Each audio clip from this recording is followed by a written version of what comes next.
أعوذ بالله من الشيطان اللعين الرجيم بسم الله الرحمن الرحيم الحمد لله رب العالمين والصلاة والسلام على أشرف الأنبياء والمرسلين سيدنا ونبينا وشفيعنا ومولانا بالقاسم محمد اللهم صل على محمد وآل محمد وعجل فرجهم وآله الطيبين الطاهرين المعصومين ولعنة الله على أعدائهم أجمعين من يومنا هذا إلى يوم الدين. أما بعد فقد قال الله تعالى في القرآن المجيد بسم الله الرحمن الرحيم ان الدین عند اللہ الاسلام. عزاداران امام مظلوم، السلام علیکم ورحمۃ اللہ وبرکاتہ. تمام تعریفیں اس پروردگار عالم کی، حمد و ثنا تمام اس خداوند عالم کی، اس معبود حقیقی کی کہ جس پروردگار عالم نے ہمیں زندگی عطا فرمائی اور ساتھ ساتھ اس پوری کائنات میں جو کچھ بھی اس نے خلق کیا، اپنی تمام خلقت میں سب سے اشرف و اعلیٰ ہم انسانوں کو قرار دیا. اشرف المخلوقات کہہ رہا ہے وہ انسانوں کو، وہ پروردگار عالم کہ جس نے ہمیں اگر اشرف و اعلیٰ بنایا تو یقیناً وہ خداوند عالم اپنے آپ تک اپنے قریب کرنے کے لیے ہمیں راستے بھی بتا رہا ہے. اور اسی مقصد کے تحت خدا چاہتا ہے کہ انسان ہدایت حاصل کرے، اور اس کے لیے اس نے سلسلہ بھی جاری کیا نبیوں کا، اور جب سلسلہ نبوت کا خاتمہ ہونے لگا اس نے امامت کا سلسلہ جاری کیا. اور ہر ایک نبی یا امام جب ہدایت لوگوں کے درمیان کرتے رہے، خداوند عالم کی طرف سے اس دین کو لوگوں تک پہنچایا ہے کہ جو دین ایک دین کامل ہے، ایک مکمل دین ہے کہ جس دین میں کہیں سے کوئی بھی کمی نظر نہیں آتی. انسان کی زندگی سے لے کر آخرت تک کا سفر جس طرح سے ہے، اس میں بہترین کامیابی اگر انسان حاصل کرنا چاہتا ہے تو ہر ایک سوال کا جواب اسے اس دین اسلام کے ذریعے سے ملتا ہوا نظر آتا ہے. اور بے شک وہ خداوند عالم کہ جس نے اس قدر بہترین دین ہمیں عطا فرمایا اور ساتھ ساتھ اعلان قرآن مجید میں کر رہا ہے کہ ان الدین عند اللہ الاسلام، تو یقیناً جب وہ خداوند عالم اس دین اسلام کو اپنا سب سے پیارا، اپنے قریب دین حق اور سچا مذہب کہہ رہا ہے، تو یقیناً اس دین کے ماتحت ایک نظام ہے کہ جو اس نے قائم کیا کہ جس نظام پر چل کر کے ہم ہدایت یافتہ ہو سکتے ہیں. جب دین اسلام کی طرف ہم غور کرتے ہیں، اگر ایک سوال جو ذہن میں آتا ہے اسلام نام کس چیز کا ہے، تو اسلام مجموعہ ہے عقیدہ اور عمل کا. عقیدے اور عمل کو ملا کر کے یقیناً دین اسلام مکمل ہوتا ہے. اور عقیدے کا تعلق ہے یقیناً وہ چیزیں کہ جن کا ذکر اب تک کیا گیا ہے، اصول دین، توحید، عدل، نبوت، امامت، قیامت، یہ پانچوں چیزیں کہ جن کا تعلق عقیدے سے ہے. یعنی انسان اس پہ تحقیق کرتا ہے، اس میں غور و فکر کرتا ہے کہ خدا ایک ہے تو کیوں ایک ہے، اگر ایک نہ ہوتا تو کتنے فساد ہوتے. خداوند عالم عدل و انصاف والا ہے، اس نے نبوت کا سلسلہ قائم کیا، اس نے امامت کا سلسلہ قائم کیا تاکہ ہر دور میں ایک ہادی کا انتظام رہے. وہ خداوند عالم قیامت کا کانسیپٹ ہمارے سامنے پیش کر رہا ہے تاکہ ہمارا عقیدہ اس پر محکم رہے کہ ایک دن، ایک ایسا دن آنا ہے کہ جب اپنے ہر عمل کا ہمیں جواب خدا کی بارگاہ میں دینا ہوگا. جس طرح سے اس دنیا میں ہم کام کرتے رہے، اپنے اعمال کو انجام دیتے رہے، ہر ایک اچھائی ہر ایک برائی کا اسی اعتبار سے وہاں پر معاملہ طے کیا جانا ہے. لہٰذا جب ان تمام چیزوں کو جاننے کے بعد، اصول دین کو جب ہم نے جانا اور اپنے عقیدے کو ہم نے محکم کیا، اب ہمارا وہ پڑاؤ آتا ہے کہ جو دین اسلام کا ایک ہم یوں کہیں کہ دوسرا پڑاؤ ہے عقیدے کے بعد، یعنی عمل کا پڑاؤ. کہ جب ہم عمل کے میدان میں قدم رکھتے ہیں تو ہمیں یہاں رہنمائی فروع دین کرتا ہوا نظر آتا ہے. فروع دین کی وہ چیزیں، وہ 10 چیزیں کہ جن کا تعلق ہمارے عمل سے ہے. یعنی عمل کی طرف آنے سے پہلے خدا نے ہمارے عقیدے کو محکم کیا، کیونکہ اگر عقیدہ محکم نہیں ہوگا انسان عمل کی طرف نہیں بڑھ سکتا. ظاہر سی بات ہے کہ اگر وہ خدا یکتا پر، اس کے عدل و انصاف پر، اس کے بہترین افضل و اعلیٰ بزرگ ہونے پر عقیدہ انسان نہیں رکھتا ہے تو وہ کیسے اپنے خالق کا سجدہ کرے گا، وہ کیسے اپنے خالق کی باتوں کو مانے گا، وہ کیسے پروردگار عالم کی اطاعت کرے گا، اس کے حکم کو مانے گا؟ ضرورت ہے کہ سب سے پہلے عقیدے کو محکم کرنا۔ جب ہم نے اپنے عقیدے کو درست کیا ہے، ہمارا عقیدہ ان پانچوں چیزوں پر، توحید، عدل، نبوت، امامت، قیامت پر ہے، اب ہمیں عمل کے میدان میں آنا ہے کہ جہاں پر نماز کا ہم سے سوال کیا جانا ہے، ہمیں نماز کو بھی انجام دینا ہے، ہمیں روزہ بھی رکھنا ہے، حج و زکوٰۃ کا بھی معاملہ ہے، جہاد بھی اگر ایسے معاملات آ جائیں اور واجب ہو جائے تو جہاد کی طرف بھی بڑھنا ہے۔ انسان کو نہ صرف یہ بلکہ تولا، تبرع، امر و نہیں، یہ تمام تر چیزیں جن کا تعلق فروع دین سے ہے اور عمل سے تعلق جن کا ہے، ان کی طرف انسان بڑھتا ہے۔ اب ایک سوال یہ اٹھتا ہے کہ یہ عمل کی ضرورت آخر کیا تھی؟ کیوں خداوند عالم چاہتا ہے کہ ہم ان چیزوں کو، یعنی جو اب تک کہ ٹھیک ہے ہم نے مان لیا کہ خدا ایک ہے، ہمیں خدا سے بہت محبت ہے، ہم نے کہہ دیا، ہم اس کے عادل ہونے پر بھی عقیدہ رکھتے ہیں کہ وہ عدل و انصاف والا ہے، ہم اس پر بھی عقیدہ رکھتے ہیں کہ اس نے نبیوں کو بھیجا، ہم اس پر بھی عقیدہ رکھتے ہیں کہ اس نے امام کو بھیجا، ہم اس پر بھی عقیدہ رکھتے ہیں کہ ایک دن ڈے آف ججمنٹ آئے گا، قیامت کا دن ہو گئے، تمام چیزوں پر۔ اب ضرورت کیا تھی کہ عمل کے لیے بھی خداوند عالم حکم دے رہا ہے کہ ہم عمل کر کے دکھائیں، ان چیزوں کو کے اعتبار سے اپنے آپ کو بہتر بنائیں۔ وجہ یہ تھی کہ خداوند عالم ان تمام اعمال کے ذریعے سے، فروع دین کے ذریعے سے، پروردگار عالم ہماری دنیاوی زندگی، ہماری چاہے پرسنل لائف ہو، ہماری سوشل لائف ہو، اسے اس طرح سے بہتر بنانا چاہتا ہے کہ وہ بہتری آخرت کی کامیابی سے جڑ جائے۔ یعنی خداوند عالم نے ہمیں اس دنیا میں اس لیے نہیں بھیجا کہ ہم اس دنیا میں آئیں اور بس یہ کہیں کہ نہیں دنیا کی 4 دن کی زندگی ہے تو موج کر لیں، مستی کر لیں، مزہ کر لیں اور اس کے بعد تو پھر کچھ معاملہ نہیں، بلکہ دین اسلام اس چیز کو خارج کرتا ہے۔ دین اسلام یہ کہتا ہے کہ ایک دن معین ہے، یقیناً اس دن کے لیے وہ آخرت کی دنیا ہے کہ جہاں کے لیے ہمیں کام کرنا ہے، اور اس دنیا میں بھیجے جانے کا مقصد بھی ہمارا یہی ہے۔ تو ظاہر سی بات ہے جب یہ تمام چیزیں، ہم ان چیزوں کی طرف متوجہ ہوں گے، عمل کے میدان میں آئیں گے، نماز، روزہ، حج، زکوٰۃ، خمس، جہاد اور تمام تر چیزیں جو ذکر کی گئی ہیں، جب ہم ان کی طرف بڑھتے ہیں، ان پر عمل کرتے ہیں، ہماری پرسنل لائف، ہماری سوشل لائف، تمام چیزیں اتنی بہتر ہوتی ہیں جیسا خدا چاہتا ہے۔ اب جب خدا کی خواہش کو ہم پورا کرتے ہیں تو ظاہر سی بات ہے کہ آخرت میں بہترین فائدہ ہمیں ملتا ہوا نظر آتا ہے۔ تو اب یہ تمام نظام اللہ نے رکھا کہ ہم عمل کے ذریعے سے آگے بڑھیں۔ ٹھیک ہے، اب ہم نے یہ ارادہ کر لیا کہ ہم باعمل ہوں گے، ہمارا عقیدہ محکم ہے، اب ہمیں عمل بھی کرنا ہے، ہم نماز، روزہ، یہ تمام چیزیں انجام دیں گے۔ اب سوال یہ اٹھتا ہے کہ اسے صحیح طریقے سے انجام کیسے دیا جائے؟ اب یہ سوال اٹھتا ہے کہ اگر نماز پڑھنی ہے تو اس کا کیا طریقہ ہونا چاہیے، اگر روزہ رکھنا ہے اس کے کیا احکام ہیں، اگر حج بجا لانا ہے تو حج کے کیا احکام ہیں، اگر خمس دینا ہے، زکوٰۃ ادا کرنی ہے، یا تولا ہے، تبرع ہے، امر نہیں، ان کے بارے میں کیا حکم اللہ کی طرف سے آیا ہے، ہم اسے کیسے جانیں؟ اگر ہم یہ کہیں کہ نہیں ٹھیک ہے ہماری عقل کے ذریعے ہم معلوم کر لیں گے، ہم پتہ کر لیں گے، تو اس دنیا کا ایک عام سا اصول ہم نے دیکھا ہے کہ جو انسان جس چیز کا ماہر ہوتا ہے وہ اس چیز کے بارے میں ہی بہتر جانتا ہے اور گائیڈ کر سکتا ہے۔ مثلاً کوئی انسان مریض ہے، بیمار ہے، اور وہ یہ کہے کہ ٹھیک ہے میں بھلے بیمار ہوں لیکن مجھے ڈاکٹر کی ضرورت نہیں ہے، میں اپنے آپ ٹھیک ہو جاؤں گا، کچھ تجویز کر لوں گا اور اس کے بعد ٹھیک ہو جاؤں گا، کیا یہ ممکن ہے؟ نہیں، بلکہ ایک ایسے ایکسپرٹ کی ضرورت اسے ہے کہ جو اس بیماری کے بارے میں جانتا ہو، جس نے وہ علم حاصل کیا ہے کہ جس کے ذریعے وہ بیماروں کا علاج کر سکتا ہے، جس کے پاس وہ علم موجود ہے کہ وہ دواؤں کا علم رکھتا ہے، کون سے مریض کو کون سی دوا دینی ہے یا کس بیماری میں کیا حکم اس پر صادر ہونا ہے، یہ ایک ڈاکٹر ہی بہتر طریقے سے جانتا ہے۔ وجہ کیونکہ وہ ایکسپرٹ ہے اس فیلڈ کا۔ تو یعنی کہ ہم اگر صحت کے اعتبار سے دیکھیں تو ہم اپنی مرضی نہیں چلا سکتے ہیں، کیوں؟ کیونکہ ہم اس کے ایکسپرٹ نہیں ہیں، ہم ماہر نہیں ہیں۔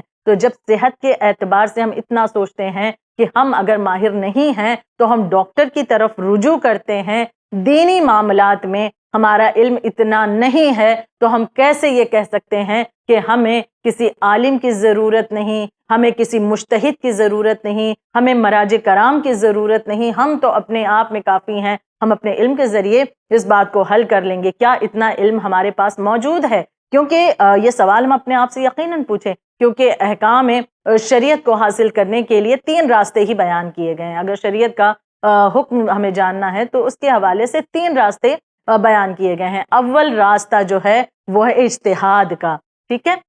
اگر انسان کو مراجع کی طرف رجوع نہیں کرنا ہے، یعنی کہ وہ تقلید نہیں کرنا چاہتا، تو ٹھیک ہے، آپ خود مجتہد بن جائیے۔ پہلا راستہ تو یہی بیان کیا گیا، اجتہاد کا راستہ، یعنی انسان خود اتنا علم حاصل کر لے کہ وہ مجتہد بن جائے۔ اب مجتہد بننے کے لیے جو چیزیں درکار ہیں ان چیزوں کو وہ حاصل کرے، وہ تمام علم جو درکار ہے وہ اس علم کی طرف بڑھے۔ اب لہٰذا جب ایسا علم حاصل کرے گا، 20-25 سال تقریباً لگ جاتے ہیں کہ اس لیول تک پہنچنے پر جب کوئی ایک انسان علم حاصل کر کے مجتہد بنتا ہے، تو اب اگر اتنا علم انسان نے حاصل کر لیا تو ٹھیک ہے، آپ خود مجتہد ہیں، آپ کو کسی کے فتوے پر عمل کرنے کی ضرورت نہیں ہے، تقلید کرنے کی ضرورت نہیں، اگر آپ خود مجتہد ہیں۔ یہ پہلا راستہ احکام شریعت کو حاصل کرنے کا ہے۔ لیکن اگر انسان اجتہاد کی منزل پر فائز نہیں ہو سکتا، اتنا علم اس کے پاس نہیں ہے کہ وہ مجتہد بن سکے، تو دوسرا بھی راستہ بیان کیا گیا کہ وہ احتیاط کے ذریعے سے احکام شریعت کو حاصل کرے۔ اب یہ احتیاط کا معاملہ کیا ہے؟ احتیاط یعنی کہ تمام مجتہدین کے فتووں کو جانے اور اس طرح سے عمل کرے کہ اس کا عمل صحیح ہو۔ کیا یہ آسان ہے؟ نہیں، بلکہ یہ تو اور زیادہ مشکل ہے، اور اس کے لیے بھی علم کی ضرورت ہے، یعنی اتنا علم ہونا چاہیے کہ انسان اتنا معلومات اس کے پاس ہو کہ وہ اس طرح سے مجتہدین کے فتووں کو حاصل کرے اور اس میں سے بھی اس طرح سے عمل کرے کہ اس کا عمل صحیح ہو۔ تو یہ بھی آسان معاملہ نہیں ہے۔ تو تیسرا راستہ ہی بچتا ہے، اور وہ ہے تقلید کا، یعنی کہ جو مجتہد جامع الشرائط ہیں ان کی طرف رجوع کرنا، ان کی طرف اس معاملے کو، یعنی جو وہ فتویٰ اس کے حوالے سے دے رہے ہیں اسے ماننا۔ تو یہ راستہ ہمارے لیے بیان کیا گیا۔ بہت افسوس ہوتا ہے کہ بعض دفعہ زمانے میں کچھ لوگ جو کہ تقلید کے خلاف اس طرح سے باتیں کرتے ہوئے نظر آتے ہیں کہ ہمیں تقلید نہیں کرنی، ہمیں تقلید تو بس اپنے وقت کے امام کی کرنی ہے، ہم تو امام کی تقلید کریں گے۔ حالانکہ یہ بات واضح ہے کہ امام کی بیعت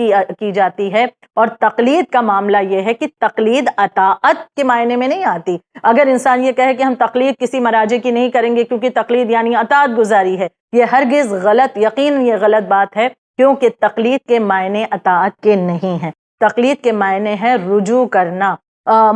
مثال کے طور پر ایک انسان ایک گھر بنا رہا ہے، بنانا چاہتا ہے، اس نے ارادہ کیا، اب اس گھر کو بنانے کے لیے وہ کسی آرکیٹیکٹ کا سہارا لے گا کہ وہ اس گھر کا ایک نقشہ بنا دے، میپ بنا دے، یا اس گھر کو کس طرح بنایا جائے، تو وہ تمام چیزیں وہ اسے گائیڈ کرے گا۔ اب جب وہ اس آرکیٹیکٹ کی طرف متوجہ ہو رہا ہے، اس کی باتوں کو بھی مان رہا ہے، تو اس کے معنی یہ ہے کہ گھر بنانے کے معاملے میں اس نے آرکیٹیکٹ کی تقلید کی ہے، یعنی اسے فالو کر رہا ہے، اس کی طرف رجوع کر رہا ہے۔ ڈاکٹر کی مثال جو ابھی کچھ دیر پہلے میں نے دی ہے کہ اگر انسان بیماری میں ڈاکٹر کی بات کو مانتا ہے اور ڈاکٹر کی دی ہوئی دواؤں کو کھاتا ہے، ڈاکٹر نے جو چیزیں بھی اس کے لیے بیان کی ہیں کہ ان چیزوں سے اپنے آپ کو بچائیے گا، ان چیزوں سے پرہیز کریے گا، دوا اس ٹائم پر کھائیے گا، جو بھی انسٹرکشنز وہ ڈاکٹرز کے فالو کرتا ہے، اس کے معنی کہ اس معاملے میں صحت کے اعتبار سے وہ ڈاکٹر کی طرف رجوع کر رہا ہے، یعنی ڈاکٹر کی تقلید کر رہا ہے، اس کی بات کو اس معاملے میں مان رہا ہے۔ تقلید کے معنی یعنی ہم اس دنیا میں دیکھیں کہ ہم اس طرح سے چھوٹی چھوٹی چیزوں میں تقلید کرتے ہوئے نظر آتے ہیں، یہ اطاعت نہیں ہے کہ ہم ڈاکٹر کی اطاعت نہیں کر رہے ہیں، ہم کسی آرکیٹیکٹ کی اطاعت نہیں کر رہے ہیں، بلکہ ہم اس مسئلے پر کہ ہم اس کی طرف رجوع کر رہے ہیں، اس کی بات کو مان رہے ہیں۔ وجہ کیونکہ وہ اس فیلڈ کا ایکسپرٹ ہے۔ تو لہٰذا جب دین کا معاملہ یعنی دنیاوی چیزوں کے لیے تو ہم نے بہت ہی سر جھکا کر کے ان باتوں کو مان لیا، لیکن جب معاملہ دین کا آتا ہے اس وقت ہم ایکسپرٹ کے بجائے یہ رائے رکھتے ہیں کہ نہیں، ہم اپنے آپ میں کافی، ہم تو امام زمانہ سے ڈائریکٹ تعلق ہمارا ہے، ہم امام زمانہ سے ہمارا معاملہ ہوگا، لہٰذا ہمیں درمیان میں کسی کی ضرورت نہیں ہے۔ اب یہاں پر ایک سوال اٹھتا ہے کہ واقعاً کیا یہ جملہ صحیح ہے کہ امام زمانہ سے آپ کا جو بھی معاملہ ہے کہ آپ ان کے ذریعے سے چیزوں کو حاصل کرنا چاہتے ہیں؟ کیا اتنی پاکیزگی وجود میں موجود ہے کہ انسان سوچ لے اور وہ وقت کے امام سے ملاقات کر لے اور ان سے ان چیزوں کا مسائل کا حل پوچھ لے؟ اس دنیا میں ہر روزمرہ کی زندگی میں بہت سے مسائل پیش آتے ہیں، تو اب اگر ان مسائل کے اعتبار سے کیا یہ ممکن ہے؟ کیونکہ یہ دور غیبت امام ہے، تو اس دور میں یہ ممکن کیسے ہو پائے گا کہ ایک گنہگار سا انسان اٹھے جسے نہ علم ہے نہ شعور ہے اور وہ یہ کہے کہ نہیں میرے لیے امام زمانہ کافی ہیں، لہٰذا مجھے مجتہدین کی ضرورت نہیں، نہ مجھے اجتہاد کرنا ہے، نہ احتیاط کرنا ہے، نہ تقلید کرنی ہے، تو کیسے ممکن ہے کہ وہ شریعت کے احکام کو حاصل کرے؟ تقلید کا معاملہ بالکل واضح ہے کہ ہم مجتہد جامع الشرائط کی اس معاملے میں کسی ایسا چیز کا معاملہ کسی ایسی چیز کے متعلق کہ جس کے بارے میں ہمیں معلومات نہیں ہے، وضو کے مسائل ہیں، ہماری نماز کے مسائل ہیں، اس میں وہ کیا بیان کر رہے ہیں اس چیز کی طرف ہم رجوع کرتے ہیں۔ تو لہٰذا یہ سسٹم تو خود معصومین نے ہمیں دیا ہے کہ ہم دیکھیں جب غیبت صغریٰ تھی، غیبت صغریٰ میں بھی امام زمانہ عجل اللہ تعالی فرجہ الشریف کے 4 نائب موجود تھے۔ جب لوگوں کو کوئی مسئلہ درپیش ہوتا تو وہ امام وقت کے ان 4 نائب کی طرف رجوع کرتے اور وہ لوگوں کو اس مسئلے کا حل بتایا کرتے تھے۔ تو کیا وہ اپنی طرف سے بتاتے ہیں؟ نہیں، یقیناً امام کی پرمیشن ہوتی ہے اور ان کے پاس وہ علم موجود تھا کہ جس کے ذریعے سے یہ باتیں لوگوں تک پہنچاتے تھے۔ غیبت صغریٰ ختم ہوئی، غیبت کبریٰ کا آغاز ہوتا ہے۔ غیبت کبریٰ میں یہ سسٹم اللہ کی طرف سے ہی بنایا گیا ہے، چونکہ اب وہ 4 نائب اس غیبت کبریٰ میں موجود نہیں ہیں، لہٰذا مرجعیت کا نظام قائم کیا گیا کہ غیبت کبریٰ میں اگر ہم اپنے احکام کو جاننا چاہتے ہیں کہ فلاں فلاں چیز کے متعلق کیا مسئلے کا حل ہے، کس طرح سے عمل کیا جائے، تو لہٰذا مجتہد کی طرف رجوع کرنا، تقلید کرنا، یہ خود ہمیں حکم ائمہ طاہرین دیتے ہیں، خود امام زمانہ عجل اللہ تعالی فرجہ الشریف نے اس کا حکم دیا ہے۔ اس حوالے سے ایک دلیل پیش کرنا چاہوں گی کہ امام زمانہ عجل اللہ تعالی فرجہ الشریف فرماتے ہیں کہ غیبت کبریٰ کے زمانے میں پیش آنے والے حالات کے سلسلے میں ہماری حدیثوں کو بیان کرنے والے فقہا کی طرف رجوع کرو، کیونکہ ہماری طرف سے تم پر اسی طرح سے حجت ہیں وہ جس طرح ہم اللہ کی طرف سے حجت ہیں۔ یعنی خود امام زمانہ عجل اللہ تعالی فرجہ الشریف نے اس چیز کا حکم ہمیں دیا ہے کہ اس دور غیبت میں ہمیں ان کی طرف یعنی ان مجتہد کی طرف، ان مجتہدین کی طرف ہمیں رجوع کرنا ہے کہ جو ہمارے مسئلے کا حل جانتے ہیں، کیونکہ وہ اس فیلڈ کے ایکسپرٹ ہیں، انہیں اس چیز کا علم ہے کہ کس چیز کے متعلق، کیونکہ وہ قرآن و احادیث کے ذریعے سے اپنے اس علم کے ذریعے سے روایات صحیح ہیں یا غلط ہیں ان چیز کا بھی وہ علم رکھتے ہیں، تب 25-30 سال الگ الگ چیزوں کا علم حاصل کرنے میں لگاتے ہیں، تب جا کر کے وہ مجتہد بنتے ہیں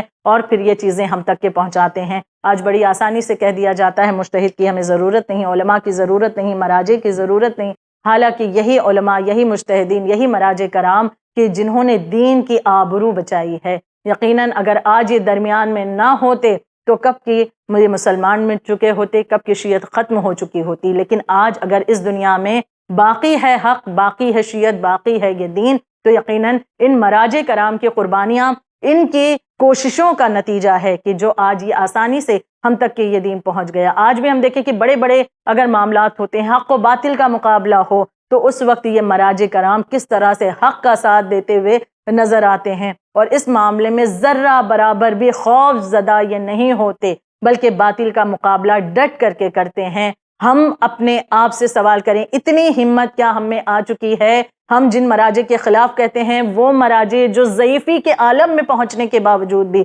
آج بھی اس دور میں بھی ڈٹ کر کے باطل کا مقابلہ کر رہے ہیں۔ کیا آج کسی ایک ظالم کے سامنے بھی کھڑے ہونے کی طاقت ہمارے اندر ہے؟ کیا ہمارے اندر یہ پاور حاصل ہے؟ بے شک ہمیں اگر حاصل کرنا ہے تو یہ مراجع کے ہی نقش قدم پر چل کر کے، ان کی زندگی ہمارے لیے نمونہ عمل ہے۔ اس بات کو دشمن بھی پہچانتا ہے کہ ان کا مرتبہ کیا ہے، ان کا رتبہ کیا ہے۔ یہی تو وجہ ہے کہ آج مرجعیت کو اٹیک کیا جا رہا ہے کہ اگر درمیان سے یہ مرجعیت کا سسٹم ہٹا دیا جائے تو بآسانی یہ دین میں داخل ہو کر کے اپنے انداز سے دین کے ساتھ کھیل سکتے ہیں۔ لیکن یہ مراجع کرام ہیں کہ جو دین کی حفاظت کے لیے ایک اسٹرانگ وال کی طرح، ایک مضبوط دیوار کی طرح درمیان میں کھڑے ہوئے ان تمام چیزوں کا سامنا خود کرتے ہیں، اور عام پبلک تک کے، عام رعایا تک، عام لوگوں تک کی وہ چیزیں پہنچنے، مشکلات کو پہنچنے نہیں دیتے کہ جس کی وجہ سے فتنے و فساد پیدا ہوں۔ پاور آف مرجعیت کیا ہے؟ اس کی بہت سی مثالیں اگر ہم دیکھیں تو پائی جاتی ہیں۔ میں چند ایک کا تذکرہ کروں کہ ہم احساس کریں کہ واقعاً کتنا بڑا بہترین نظام جو ہے ہمیں دیا گیا مرجعیت کا، کہ آج جس کی وجہ سے ہم بہت امان میں ہیں، اور یہ تقلید کا معاملہ کہ بہت آسانی کے ساتھ ہم اپنی ان تمام چیزوں کے اعتبار سے عمل کر پاتے ہیں، جو احکام شریعت ہیں انہیں جان پاتے ہیں۔ یعنی ہمارے لیے مشکل نہیں ہوتی، آسانی ہوتی ہے کہ ہم کسی مجتہد جامع شرائط کی جن کی تقلید کرتے ہیں ان کی توضیح مسائل ہمارے پاس ہے، تو اس کے ذریعے سے کون سے مسئلہ ہماری زندگی کا کس اعتبار سے ہمیں اس پر عمل کرنا ہے وہ چیزیں بآسانی ہمیں معلوم ہو جایا کرتی ہیں۔ لیکن اگر یہ درمیان میں نہ ہوتے تو یہ کتنا مشکل ہوتا انسان کے لیے کہ کس طرح سے وہ اپنے احکام شریعت کو معلوم کرتا، کس طرح سے وہ عمل کرتا، ساتھ ساتھ یہ پاور آف مرجعیت جس کا غیروں کو بھی احساس ہے۔ اس حوالے سے ایک واقعہ پیش کرنا چاہوں گی کہ جب نصیر الدین شاہ انگلینڈ گیا تو اس کے بارے میں اس دور کا واقعہ کہ جب نصیر الدین شاہ انگلینڈ گیا اور وہاں پر کوئین ایلزابیتھ نے نصیر الدین شاہ ایران سے جب انگلینڈ گیا تو اس وقت کا واقعہ کہ کوئین ایلزابیتھ نے اپنے جو اس کی فوج تھی اس کی پریڈ کروائی، اور فوج چونکہ بہت بڑی تھی، اور اس کے بعد میں کوئین ایلزابیتھ نے نصیر الدین شاہ سے پوچھا کہ یہ بتاؤ کہ ہماری اس فوج کی پریڈ کیسی لگی تمہیں؟ یہاں پر نصیر الدین شاہ نے کہا کہ ہاں آپ کی فوج کی پریڈ یہاں پر بہت ہی بہتر تھی۔ کہا کہ ہماری فوج کی طاقت کا کچھ اندازہ ہوا؟ کہا ہاں یہ تو نظر آ رہا ہے کہ آپ کی فوج کے پاس بہت طاقت موجود ہے اور ان کے پاس اسلحہ بھی موجود ہے۔ کہا کہ یہ تو ہماری فوج کی بات ہے، کوئین ایلزابیتھ نے کہا، لیکن اب یہ بتائیے کہ آپ کے ایران کی فوج کی طاقت کیا ہے؟ اب جب یہ سوال کوئین ایلزابیتھ نے کیا تو اب جو نصیر الدین شاہ تھا اس کے ساتھ میں اور بھی دیگر ایران سے لوگ موجود تھے، وہ دل ہی دل میں سوچنے لگے کہ اگر کہیں نصیر الدین شاہ نے یہ کہہ دیا کہ اس وقت ہماری ایران کی فوج جو ہے آپ کی فوج کی نسبت میں اتنی طاقتور نہیں ہے تو یہاں پر ایک رسوائی ہو جائے گی، اور اگر اس نے کہہ دیا کہ نہیں ہماری بھی فوج بہت طاقتور ہے تو یہ لوگ تو جانتے ہیں کہ ہماری اس وقت کی فوج کا وہاں پر کیا عالم ہے، یعنی طاقت میں کس طرح سے کم ہے۔ یہ اس دور کا واقعہ، آج کے دور میں تو الحمدللہ بہترین حالات، لہٰذا اس دور کا معاملہ۔ تو اب یہ لوگ سوچ رہے ہیں کہ کہیں جواب کیا ہو۔ بہرحال نصیر الدین شاہ نے ایک ایسا جواب دیا کہ جس کے ذریعے سے جو کوئین ایلزابیتھ اور ان کے جو لوگ تھے ان پر گہرا اثر اس جواب کا ہوا۔ جواب اس نے یہ دیا نصیر الدین شاہ نے کہ ہماری جو ایران کی فوج ہے وہ محدود ہے، وہ لیمیٹڈ ہے، لیکن اگر ہمارے ملک پر کوئی حملہ کر دے تو اور ہمارے رہبر یا ہمارے علماء حکم دے دیں تو ہمارے ملک کا بچہ بھی، ہمارے ملک کا جوان، ہمارے ملک کا بوڑھا، ہر ایک ملک کی دفاع کے لیے اٹھ کھڑا ہوگا رہبر یا علماء کے ایک حکم پر، بھلے ہماری فوج لمیٹڈ ہے۔ اب یہ جواب سن کر کے کوئین ایلزابیتھ اور جو اس کے دیگر ساتھی تھے حیران تھے اور کہ واقعاً یہ چیزیں ہیں ان کے درمیان۔ اس وقت ہی یہ لوگ دل میں سوچنے لگے کہ اصل میں چونکہ یہ علماء سے لوگ اگر جڑے رہیں گے تو ان پر فتح پانا یا ہمارا مشن مکمل ہو پانا ممکن نہیں ہے، بہتر یہ ہے کہ لوگوں کو ان کے علماء سے دور کیا جائے۔ آج جو ہم زمانے میں اکثر دیکھتے ہیں بہت سے ایسے افراد موجود ہیں جو علماء کے اگینسٹ باتیں کرتے ہیں، علماء کی جتنی کوششیں ہیں، جتنی قربانیاں ان کو فراموش کر دیا کرتے ہیں اور پھر ان کے خلاف باتیں کرتے ہیں۔ لہٰذا یہ کوشش دشمن کی ہے،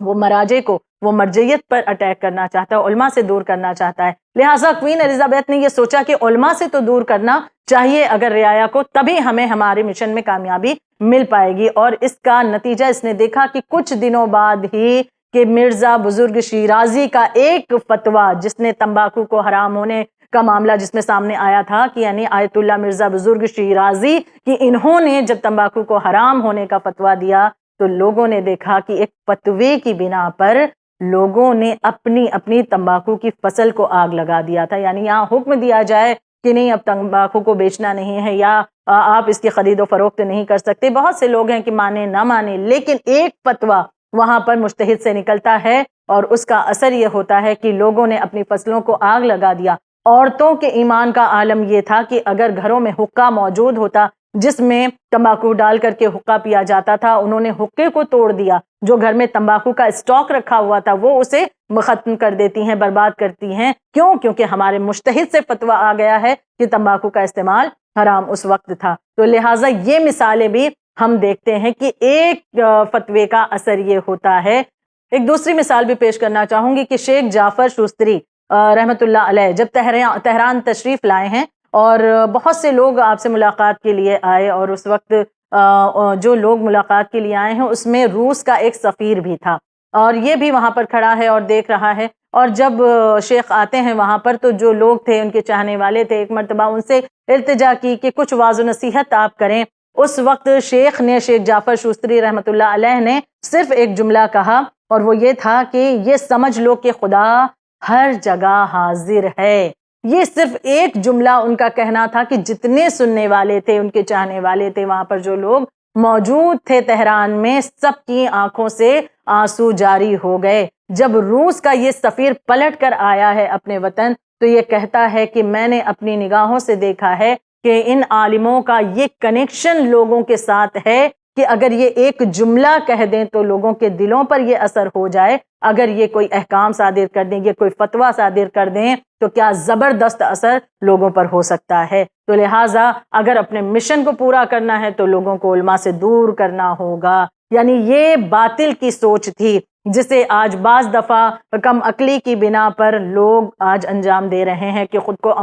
عالموں سے دور کرنے کی کوشش کر رہے ہیں۔ ہم ایک مرتبہ غور کریں کہ یہ مرجعیت کا نظام کس قدر بہترین نظام ہے، اور بلکہ بڑا آسان ہمارے لیے ہے کہ ہم مراجع کی طرف رجوع کرتے ہیں اور اپنے زندگی کے مسائل کا سلوشن ہمیں بآسانی ملتا ہوا نظر آتا ہے۔ اور یہ مراجع ہم ذرا تاریخ کو ضرور پڑھا کریں کہ جب بھی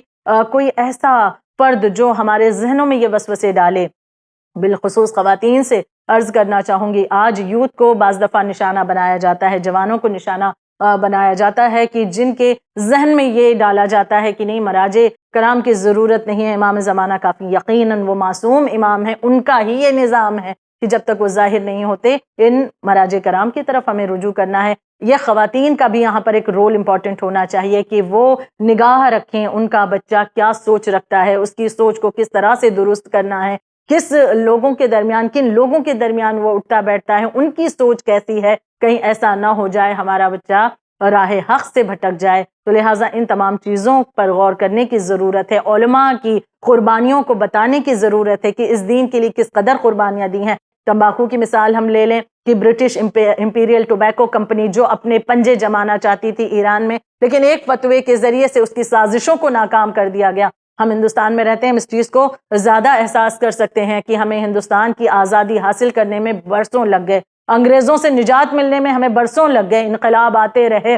لوگ قربانیاں دیتے رہے، لیکن برسوں گزر گئے۔ وہاں پر ایک فتویٰ تمباکو کا نکلتا ہے اور لوگوں نے فصلوں کو آگ لگا دی۔ نتیجہ کیا ہوا کہ یہ کمپنی، ایسٹ انڈیا کمپنی، اپنے پنجوں کو جما نہ سکی، یعنی شروع ہونے سے پہلے ہی معاملہ ایسٹ انڈیا کمپنی کا ایران میں ختم کر دیا گیا۔ تو یہ پاور ہے مرجعیت کا، اور بے شک یہ قربانیاں چونکہ دے کر کے یہ اس مقام تک پہنچے ہیں، اپنے علم کے ذریعے اس مقام تک پہنچے ہیں، اس چیز کی ہم قدر کریں، کیونکہ ایک بہترین نظام جو اللہ نے اس دور غیبت امام میں ہم تک پہنچایا ہے۔ اور یقیناً یہ مراجع کرام کہ جنہوں نے بہت قربانیاں دیں اور دے رہے ہیں، آج کے اس دور میں بھی ہم دیکھیں کہ ہمارے مراجع کرام کا سایہ خدا ہمارے سروں پر سلامت رکھے، کہ اگر باطل سے مقابلہ کرنے کی بات آتی ہے، یہی مراجع کرام ہیں، یہی ولی فقیہ ہیں، رہبر معظم ہیں کہ جو باطل کا سامنا کرتے ہوئے نظر آتے ہیں اور پوری دنیا کے مسلمانوں کو ہمت و طاقت دیتے ہوئے نظر آتے ہیں۔ یہ درس کہاں سے حاصل کیا؟ یہ درس کربلا سے لیا ہے۔ بے شک کربلا ہر ایک سوال کا جواب ہمیں دیتی ہوئی نظر آتی ہے۔ کربلا معلیٰ ایک درس گاہ ہے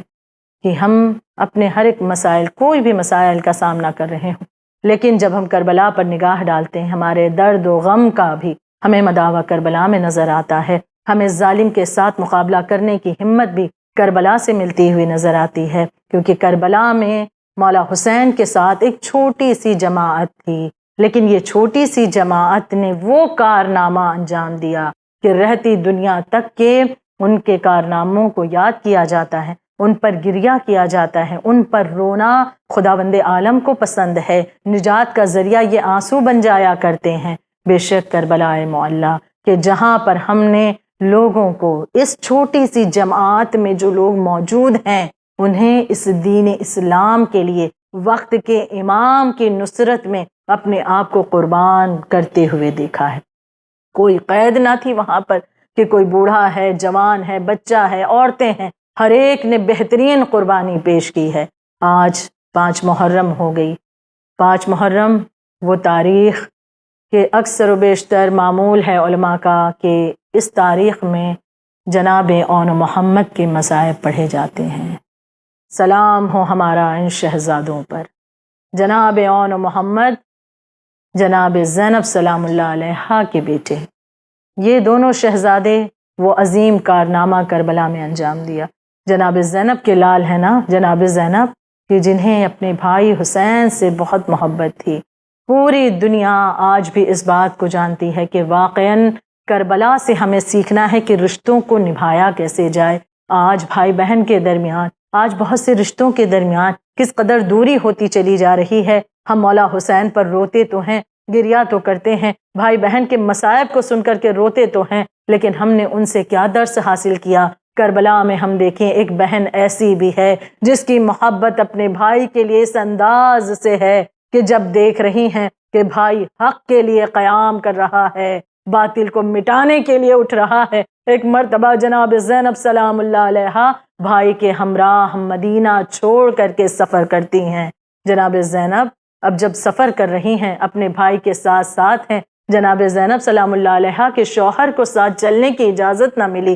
لیکن مولا حسین علیہ السلام کی خدمت میں اپنے دونوں بیٹوں کو پیش کر دیا کہ اگر مجھے اجازت کربلا جانے کی نہیں ہے تو میرے اون و محمد کو ساتھ لے جائیں۔ اون و محمد اس قافلہ عشق کے ساتھ، اس قافلہ ایمانی کے ساتھ ساتھ کربلا معلیٰ آتے ہیں۔ وہ اون و محمد جو جناب زینب کے شہزادے ہیں، یقیناً ماں سے سیکھا ہے کہ قربان کس طرح سے ہونا چاہیے۔ اب یہ اون و محمد کہ جب شب عاشور آتی ہے، وہاں پر مائیں واقعاً کربلا کی ماؤں کو سلام ہو کہ جو اپنے ہاتھوں سے اپنے بچوں کو سجا رہی تھی تاکہ میرا بچہ وقت کے امام پر قربان ہو جائے، اس دین کی بقا کے لیے میرے بچے کی زندگی کام آ جائے۔ کربلا معلیٰ میں شب عاشور بیویاں اپنے اپنے بچوں کو سبق دے رہی ہیں، کس طرح سے خود کو سب سے پہلے قربان کرنے کی کوشش کرنا۔ یہاں پر جناب اون محمد ہیں، ماں کے پاس آتے ہیں، ماں سے کہتے ہیں اماں ہمیں اجازت ماموں جان نہیں دیتے۔ ایک مرتبہ جناب زینب مولا حسین کی خدمت میں آتی ہیں، اے میرے بھائی میرے اون محمد کو اجازت دے دو۔ کس طرح سے مولا حسین نے اجازت دی ہوگی، اون محمد کو اجازت ملی۔ وہ دن بھی آیا کہ جب جناب اون محمد کو قربان ہونا ہے وقت کے امام پر، جب چلنا چاہتے ہیں، ایک مرتبہ ماں نے روکا، کہا اے میرے لال میری وصیت سنتے جاؤ، اے میرے شیروں میری پہلی وصیت یہ ہے کہ کوشش کرنا، پوری کوشش یہ کرنا کہ جب لڑتے لڑتے تم پہنچو